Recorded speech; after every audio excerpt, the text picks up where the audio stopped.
So, yun na nga. Anong yun na? Pupunta tayo sa church sa downtown. Pagkatapos, dapat ako nung una kasi para kasama ka sa pupunta kami sa church sa downtown, and habang naglalakad kami, tatanungin ko si Jim about tatanungin ko siya about yung mga major expenses namin dito sa Canada, para meron kayong idea, para pagdating nyo dito mas prepared kayo sa mga haharapin nyo dito sa Canada. So yun, simulan na natin. So again, ma-share lang namin, galing kami sa Dubai, and almost 9 years kaming, I just married though. 9 years kaming nakatira sa Dubai as an OFW. So sanay kami na tumira sa shared house, sa apartment. Sanay rin magtipid, of course. Sanay rin na mawalay sa family, except si Jim kasi kasama niya na yung parents niya sa Dubai. So ayun, yun yung background. So let's start, babe. Ano yung mga major expenses natin dito sa Canada? major expenses natin. Una yung rent. Yung rent, yes. Rent. So, i-describe natin. I-describe mo yung rent natin. Magkano yung rent natin? So, yung rent namin is $1,200. Pero, kasama na lahat. Kasama na yung utilities, hydro, and the internet. So, yun, higa na lang talaga kami. Ano pa ba? So, yun, okay. Napaka-convenient nung bahay namin kasi malapit siya sa school ko. And paglabas ko ng bahay, yun na, tingnan mo, nawala. Yan. Paglabas ko sa house, nandun na agad yung bus stop. And then, second convenience is si Jim, walking distance lang walking siya distance lang. Siguro kinaganda nun, dahil si April, student, meron siyang free bus pass. Tapos ako naman, meron naman na, dahil walking distance lang yung work ko sa bahay. So, malaking tipid sa transpo. Kasi feeling ko talaga yung kumakain ng income, yung mga expenses nyo is first yung rent, second yung transportation, then yung food. Yun yung big threes. So, right. So yun, napaka-importante na whenever you're looking for a house, dapat yung convenient sa kung saan yung everyday yung pinupuntahan, convenient rin sa supermarket, ganon. At saka dito maraming park, so lalo na pag may family kayo or kahit wala, una, aside sa location, yung location yung pinaka-importante. Una yan, yung bus, kailangan yung mode of transportation, may bus, yun yung mas convenient kung meron nun. At saka ikalawa, yun nga, pag weekends, malapit kami sa mga parks dito. So, pag weekends, ano ba pag weekends? Walking distance lang yung mga parks na pwede na yung puntahan para makapag-relax muna. Kasi syempre, pag sa bahay lang kami whole day, parang nakaka-suffocate naman. Masarap naman medyo So, malapit sa amin yung beach, malapit sa amin yung Mount Douglas. So, yes. So yun yung bahay. Next is,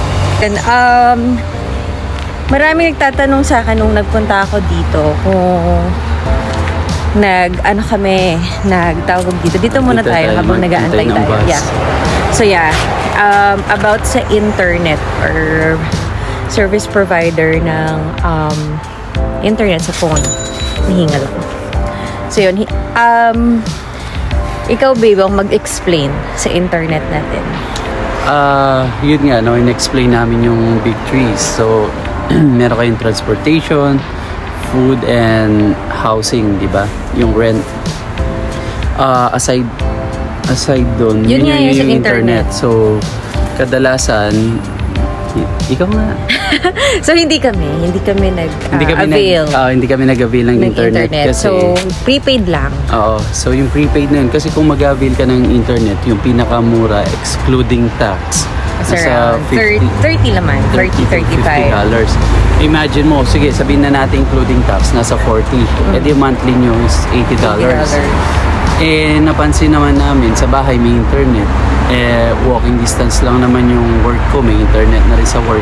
Si April, meron siyang internet sa school, sa work niya, like, ang work niya, 15 to 20 minutes away.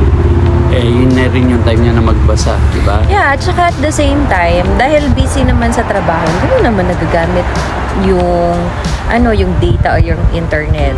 And nung before pa kasi, meron kaming history before na pag nagta-travel kami sa Europe, nagda-download kami ng offline map. So nung bago kami dito, since hindi pa kami familiar sa mga lugar, nag-offline map kami. Or bago kami umalis sa may internet zone, sinesave na namin yung sasakyan naming bus, kung saan kami bababa. Tapos pinipin na namin yung location para while we are walking, tas wala na kaming internet, nag-guide pa rin tayo ng Google Maps. At saka yun nga, imagine $80 a month. So, sa amin dalawa na yun, imagine in a year yun.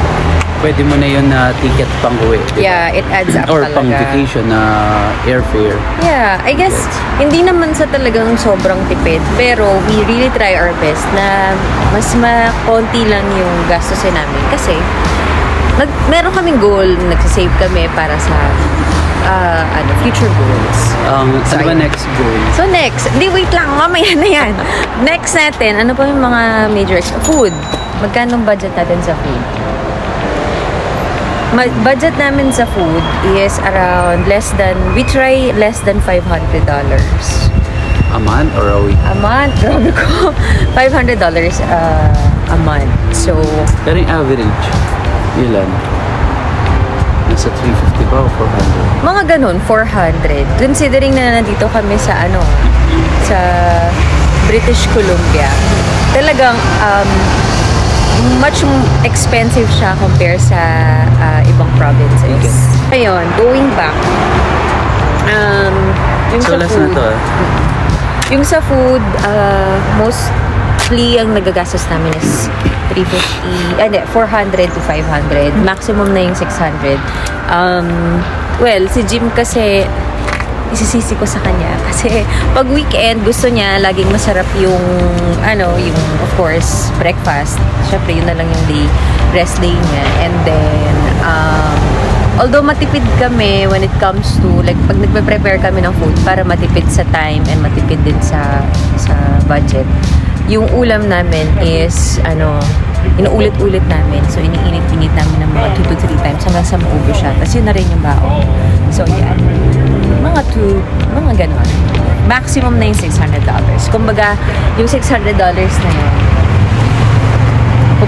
na yun. Marami kasing chips doon eh. Chips. At saka parang na yun, luho na yung $600 for us. Yung average lang. Yeah. Focus so yun nga, sa so 500, sabihin natin. Gulo na ako, 500. Ang mahal pala. Tanggapin mo na. Tanggapin mo na. So yun, next is... Kailangan na natin magtipid sa food. Ayun, yung insurance ko pala. Insurance ko sa school. Insurance ko sa school. Hindi, MSP. Yun, yung MSP, lalagay ko na lang yung meaning ng MSP dyan. Yung MSP, since student ako, kailangan ko magbayad $75 per month. And then, si Jim, andyan na yung bus natin. Mamaya ulit. Ay, dapat pag-arong pa. Thank you.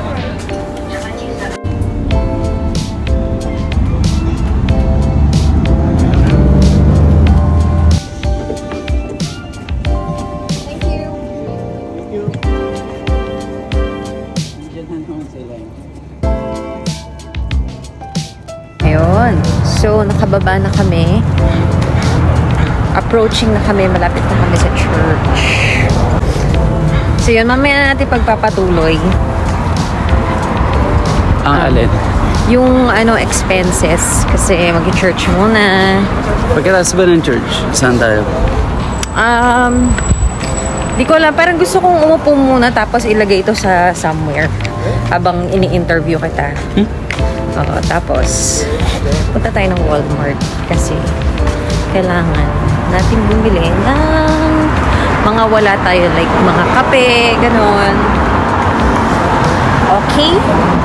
See you later.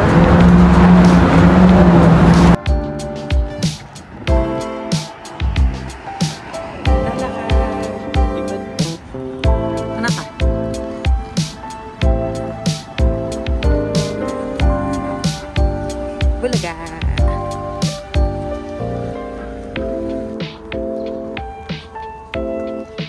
Ito na yung church namin.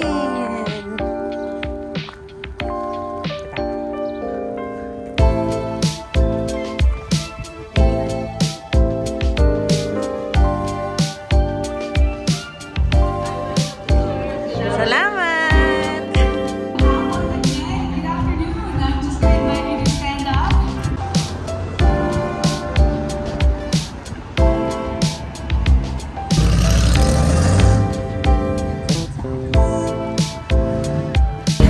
Ayan, Guys, so... ice matcha tea latte. Tsaka- Ako yung chocolate chip. Ako din. Matcha lang. Lagi naman Malaki ng matcha to. SB dito. Malaki ba? Akala ko maliit. Malaki. Oo nga pala. Oh, diba? Napaka-convenient ng home na.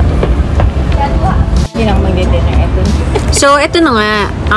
Kanina, naglalakad kami, nagbablog. Tinatanong namin yung mga monthly expenses namin dito sa Canada. So, kayo naman. Ano yung mga major expenses nyo dito sa Canada? Bahay, of course. Magkano? 1,100. Oh, mas mura yung sa inyo. Sa amin, 1,200. Yeah. Okay? Pero kayo may half bath siya. Yung sa amin, sharing din yung bathroom. Pero usually ngayon, kami na lang gumagamit kasi nasa baba na yung mga kasama namin. Okay. Sa banyo. Yun. And grocery, Magkano yung $600 per month. Ay, parehas tayo. Okay. Oo. Kahit Approximate. hindi na nga kami kumakain, hindi siya nagbe-breakfast, hindi ako nagbe-breakfast. Ganda ng Mahal pa background din, yun, may mga oo. puti. Kasi nagmahal na. Tapos ano pa ba? Ako hindi naman ako Phone, the nagbabayad cellphone niya. Cellphone package niya na phone na Samsung S22 Ultra ba yun? Na binayaran namin. So, around plus plan, 20 gigabyte, around $120 per month. 120. Kay Paul lang yun. Paul, and another sa akin is $44 per month. Ang plan ko for 20 So, that's total of mga 165. Around Okay. 170 plus tax. O, tapos? ano pa ba? Ako wala naman akong binabayaran ng transport. Oh, wala kang meron. Wala, oo. Wala ka rin Parang yun binabayaran ng lang. transport. Eh, yung MSP natin nasa. Hindi, bakit Ah, ka walang MSP, binabayaran na transport? Oo, kasi nagbabike lang ako. Oh, may electric Kasi- bike siya, which is Bike ako. nag-invest tayo doon. Tsaka kinaganda dito sa Canada. Hindi, kinaganda dito sa Canada. Kinaganda dito sa Canada. Maraming bike lanes. Maraming So, bike bike friendly talaga siya. Karamihan dito talaga parang Amsterdam. Nagbabike talaga yung mga tao. Whether mga managers or vice president, mas gusto na magbike. Dito yung camera. Ayan. Okay. Hindi rin ako nakatingin sa camera kanina. So, yun tapos? lang. Tapos yung mga miscellaneous expenses, like today, mag-Starbucks ka. So, around siguro per month, let's say $40. Per month? Yung Oo. mga extra-extra. Oo. Kasi kapag hindi naman akong mag-pack ng lunch, nagma-McDonald's ako. So, ano pa? So, kung 1,1 plus sabihin natin 170. So, that's do the math. Oo. 1,1 plus 1,1 plus 170, mga 1,3 plus Oo. 600, mga 1,9 plus 40. O sabihin natin 50. O sabihin 100 maximum. 2,000.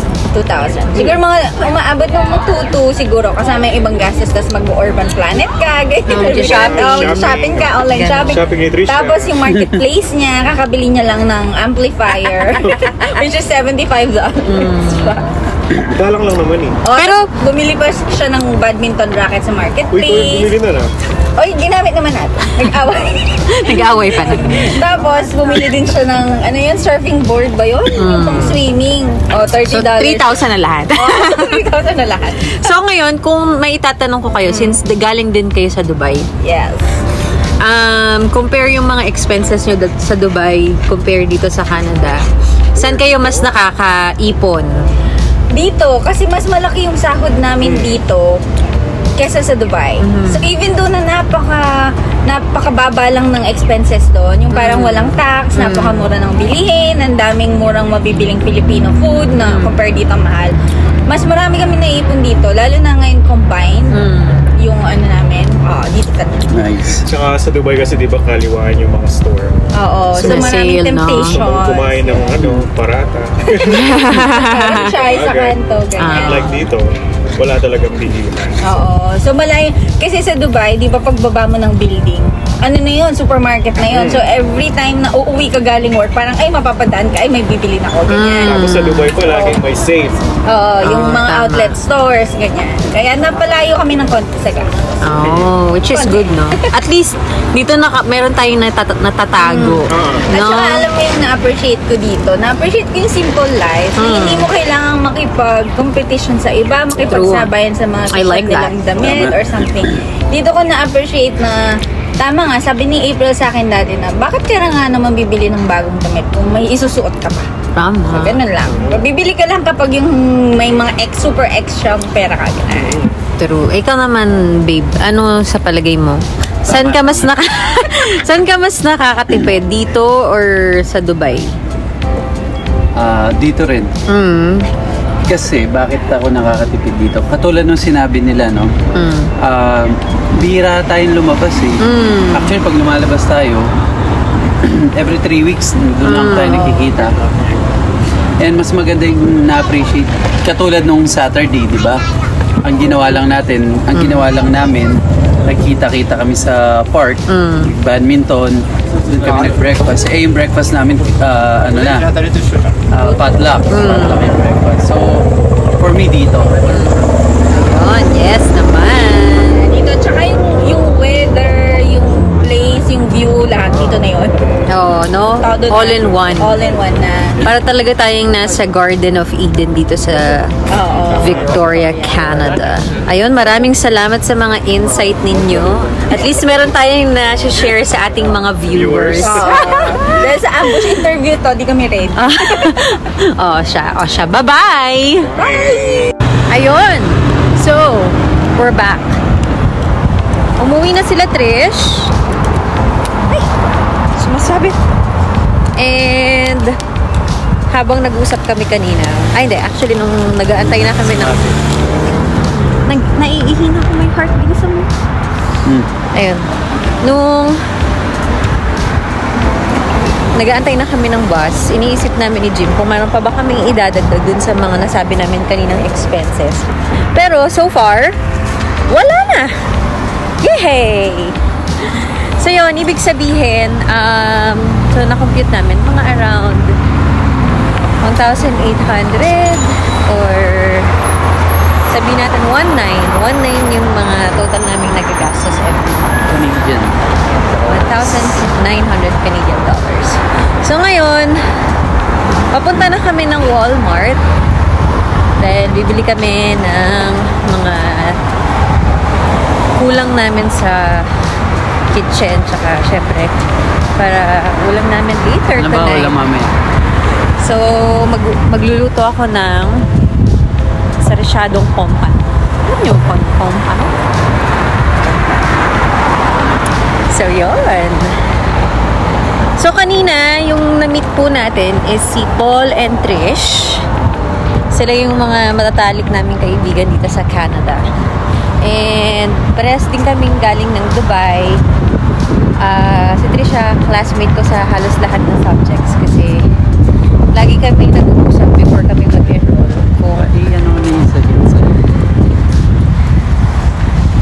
Ayun, si Trish nga. Si Trish at saka si Paul, yung mga matatalik naming kaibigan dito sa Canada. So, oops. Papasok tayo dito sa mall, then punta tayo sa... Ito tour mo ba sila? Yeah. Hillside. Bakit? Ay, hindi pala. Oops. Oops. Yan, Hillside.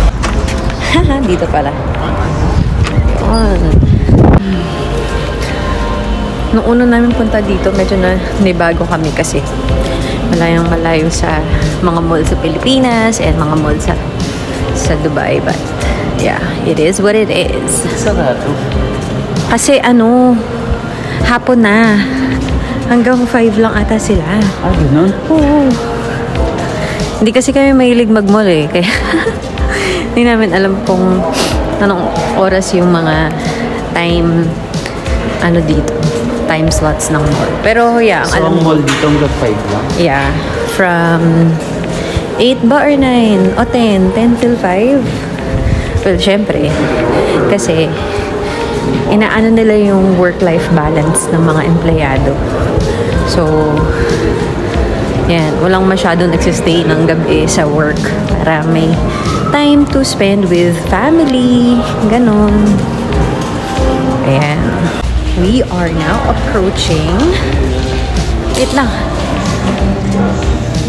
Uy. Walmart.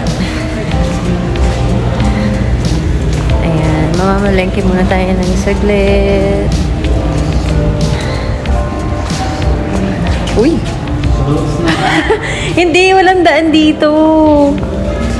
Hanggang ano pa yan eh. Hanggang 10? Di ba may nabasag ka na naman na baunan? Oo nga pala. Saan tayo pwede bumili? Sa Walmart? Sa Walmart na lang. Walmart? Oo, kasi baka nagsarado na nga. Yung Dollarama.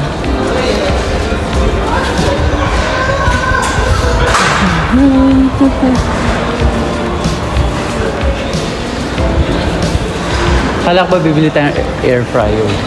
Oo nga eh. Ewan ko sa'yo. Sabi mo, antayin na naman yung sale. Okay. Dito tayo dadaan. Kasi sarado yung kanina. So, dala-dala ni Jim yung bag.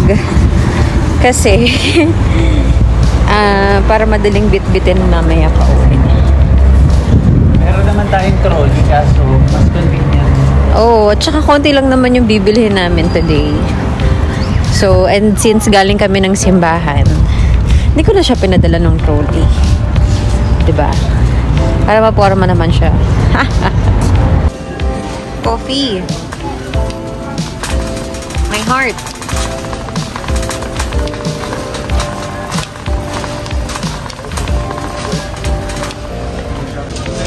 Okay, kuha tayo ng kape kasi ito naman talaga yung pinunta natin. Taster's Choice or Team. Tikman ko na yung Taster's Choice. Masarap siya. Pero, ano ba yung kukunin ko? Ito na lang.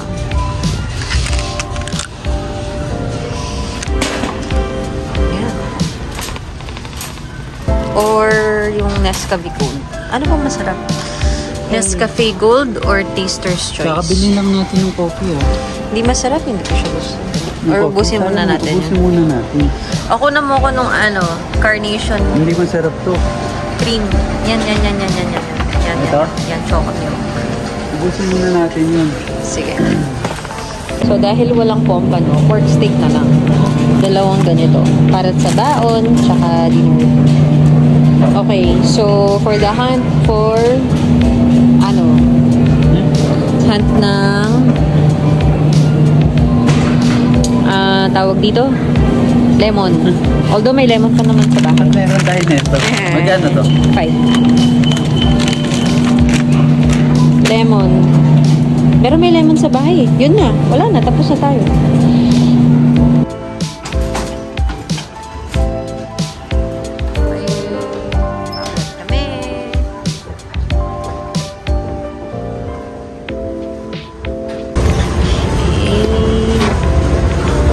Wala na tayo.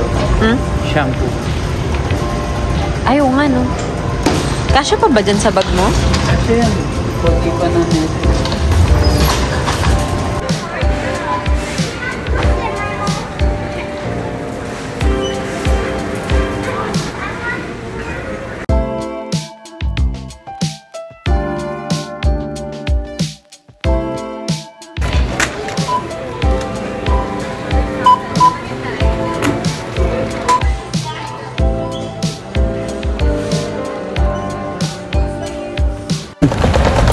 Ayun.